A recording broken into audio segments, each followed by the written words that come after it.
ब्राह्मणों का विरोध अखिलेश को पड़ रहा भारी। अखिलेश ने कराया यादव बनाम ब्राह्मण। अखिलेश को क्या ब्राह्मणों से नफरत हो गई है? अखिलेश क्या जानबूझकर यादव बनाम ब्राह्मण करा रहे हैं ताकि एक बार फिर एमवाई समीकरण के जरिए वो सरकार बना सके? क्योंकि इस वक्त साफ तौर पर दिख रहा है कि कैसे अखिलेश ब्राह्मणों के खिलाफ लोगों में जहर भरने की कोशिश कर रहे हैं। लेकिन क्या उनकी ये कोशिश कामयाब हो पाएगी? ये बड़ा सवाल है, जिस सवाल का जवाब आज हम आपको देंगे। नमस्कार, कैपिटल टीवी देख रहे हैं आप। मैं हूं आपके साथ हर्ष भारद्वाज।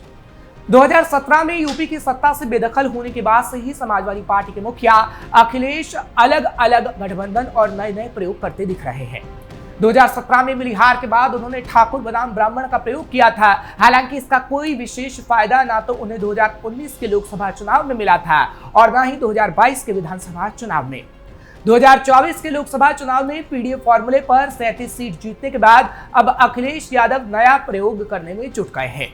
इस बार वो दलित बनाम ठाकुर और अब इटावा कथावाचक के साथ बदसलूकी मामले को यादव बनाम ब्राह्मण का रंग दे रहे हैं, जिसके बाद बीजेपी उन पर जाति की राजनीति का आरोप भी लगा रही है। हालांकि इस प्रयोग में भी अखिलेश यादव की दुविधा साफ नजर आ रही है। दुविधा यह है कि पीडीए में ए का मतलब अल्पसंख्यक भी बताते हैं और फिर अगड़ा भी बता देते हैं, यानी कि वो ठाकुर और ब्राह्मणों का वोट लेना भी चाहते हैं। लेकिन चुनौती ये है कि अगर वो यादव ब्राह्मण विवाद में ब्राह्मणों का पक्ष लेते हैं तो उनका कोर वोटर यादव नाराज हो जाएगा। यही वजह है कि उनके 52वें जन्मदिन पर भी लगे एक पोस्टर में लिखा गया कि हम जातिवादी नहीं, पीडीए वादी हैं। क्या है अखिलेश की चुनौती? दरअसल पहले राणा सांगा विवाद पर और सपा सांसद रामजीलाल सुमन के घर करणी सेना का हमला मामले को अखिलेश यादव ने दलित बनाम ठाकुर बनाने की कोशिश की और अपने सांसद के साथ मजबूती से खड़े रहे, जिसके बाद ठाकुर समाज में अखिलेश के खिलाफ जबरदस्त नाराजगी देखने को मिली। अब इटावा में यादव कथावाचक के साथ बदसलूकी मामले में समाजवादी पार्टी अपने कोर वोटर्स के साथ है। लेकिन अखिलेश के लिए चुनौती ये भी है कि भले ही वो अपने यादव वोट बैंक के साथ हों, पर बीजेपी नैरेटिव सेट करने की कोशिश कर रही है कि नॉन ओबीसी और सवर्ण वर्ग को समाजवादी पार्टी तवज्जो ही नहीं देती। ये स्थिति 2027 के चुनाव में चुनौतीपूर्ण साबित हो सकती है। बीजेपी के लिए बड़ा एडवांटेज। अखिलेश यादव की दुविधा बीजेपी के लिए एडवांटेज साबित हो सकती है, क्योंकि 2017 के चुनाव में भी पार्टी ने समाजवादी पार्टी को मुस्लिम और यादवों को तवज्जो देने का आरोप लगाकर नॉन ओबीसी और सवर्ण वर्ग को अपने पाले में किया था। कमोबेश यही स्थिति 2022 में रही। अब एक बार फिर बीजेपी अखिलेश यादव को सवर्ण और नॉन ओबीसी विरोधी बताकर नई सियासी पिच तैयार करना चाह रही है। कैसे शुरू हुआ ब्राह्मण यादव विवाद? ब्राह्मण यादव विवाद जो पिछले महीने की 21 तारीख को इटावा में हुआ, वो वहीं क्यों हुआ जबकि फैजाबाद से देवरिया के बीच ब्राह्मणों की संख्या काफी है और वहां जातीय वैमनस्य का लंबा इतिहास है। गोरखपुर में मठ बनाम हाथा का विवाद तो आजादी के समय से चलता आ रहा है। ब्राह्मण यादव विवाद आजमगढ़ में क्यों नहीं हुआ? यहाँ भी तो यादव ब्राह्मणों पर भारी पड़ते हैं। जिस पूर्वी उत्तर प्रदेश में जातिवाद की जड़ें गहरे तक बैठी हैं, वहां तो कोई झगड़ा नहीं हुआ। उल्टी ये विवाद इटावा में हुआ, जहां जातीय विवाद अपेक्षाकृत कम ही होता है। यहाँ ब्राह्मण और यादव करीब करीब बराबर हैं और दोनों की आर्थिक शक्ति भी लगभग समान है।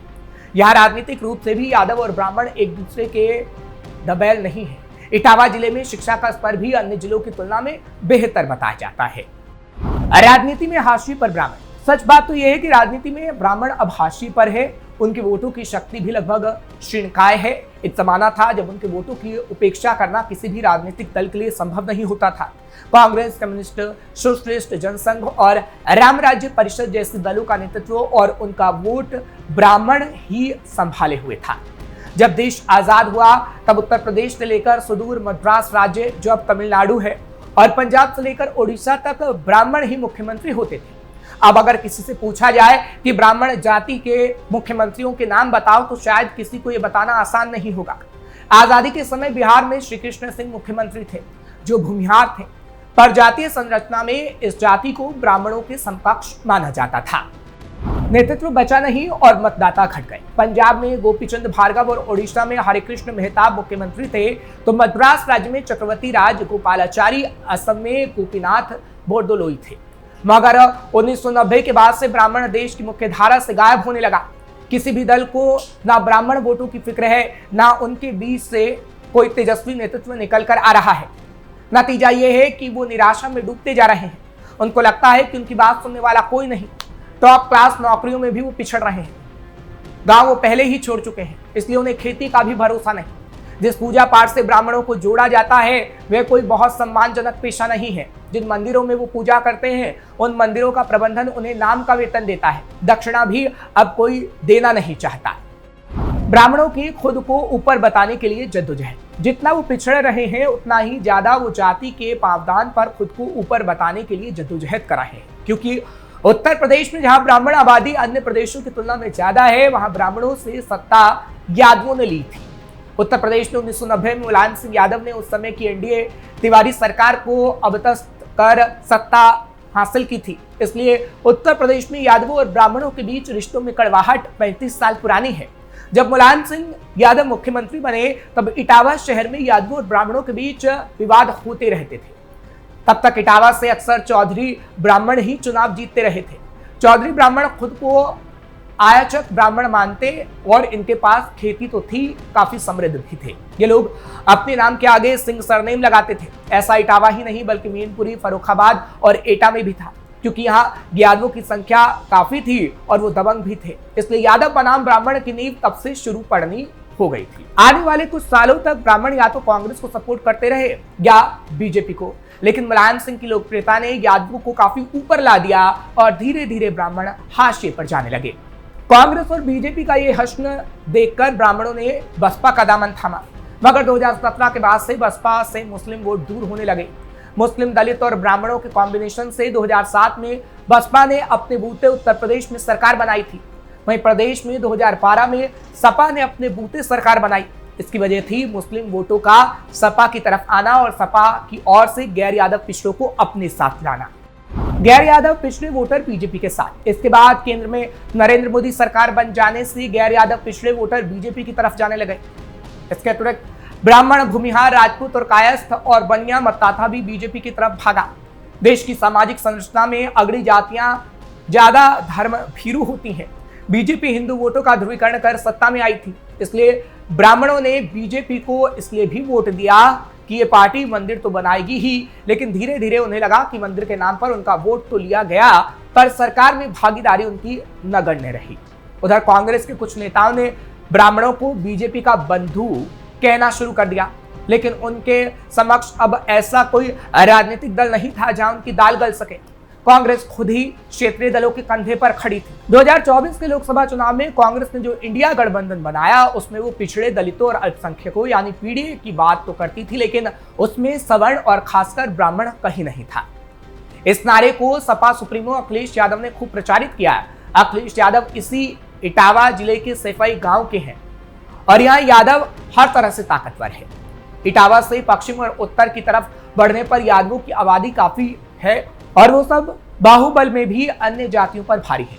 इटावा से पूरब की तरफ बढ़ने पर ब्राह्मणों की संख्या बढ़ने लगती है, जबकि दक्षिण में यमुना किनारे राजपूत अधिक हैं। इटावा, एटा, मैनपुरी, फर्रुखाबाद, कन्नौज और फिरोजाबाद में यादव किसी भी जाति पर भारी पड़ते हैं। इसलिए 21 जून को इटावा के दादरपुर गांव में जो हुआ उसकी पटकथा भी पहले ही लिखी जा चुकी थी, ये कहा जा रहा है।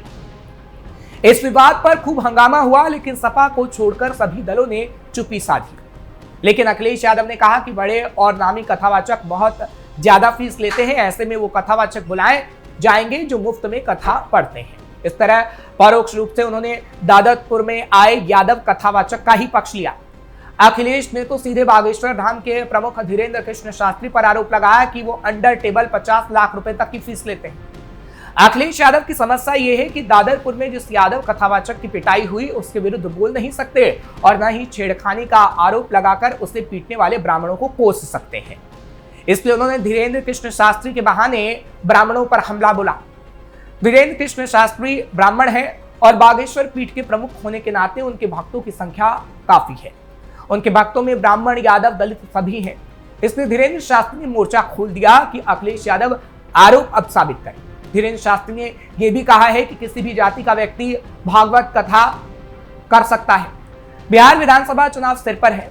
बिहार में यादव आबादी सर्वाधिक है, फिर भी तेजस्वी और लालू यादव इस विवाद पर चुप है, क्योंकि ब्राह्मण भी वहां 3.85% है। एक एक वोट की कीमत होती है। इसलिए जाति विवाद को हवा देने का अर्थ है अपने पांवों पर कुल्हाड़ी मारना। लेकिन अखिलेश उत्तर प्रदेश में ऐसा बखूबी कर चुके हैं। आपको ये खबर कैसी लगी कमेंट सेक्शन में जरूर बताएं। खबर को लाइक शेयर करें, कैपिटल टीवी को सब्सक्राइब करना मत भूलिएगा।